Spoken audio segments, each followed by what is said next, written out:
बातम्या थेट आपण फलटणमध्ये जाऊया। सध्या मुख्यमंत्री देवेंद्र फडणवीस हे फलटणमध्ये पोहोचलेले आहेत आणि आज वारीमध्ये दोन्ही पालख्यांचं मुख्यमंत्री दर्शन घेणार असल्याचं कळतंय।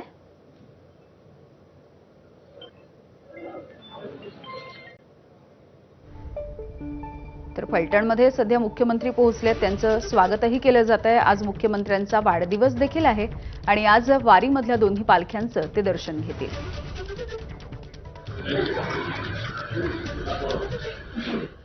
पाहुयात पुढची मोठी बातमी। विरोधी पक्षनेते राहुल गांधी हे आज दुपारी 4 वाजता पत्रकार परिषद घेणार आहेत।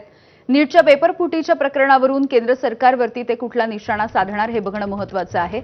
संसदेमध्ये जी चर्चा आयोजित करण्यात येणार आहे याविषयी देखील राहुल गांधी आज नेमकं काय बोलतात, किंबहुना काल ज्या पद्धतीने त्यांनी आंदोलन केलेलं होतं पंतप्रधान नरेंद्र मोदी यांच्या निवासस्थानाच्या बाहेर आणि त्यानंतर त्यांना ताब्यातही घेण्यात आलेलं होतं, या सगळ्याविषयी आज ते काय भाष्य करणार हे बघणं महत्त्वाचं राहील।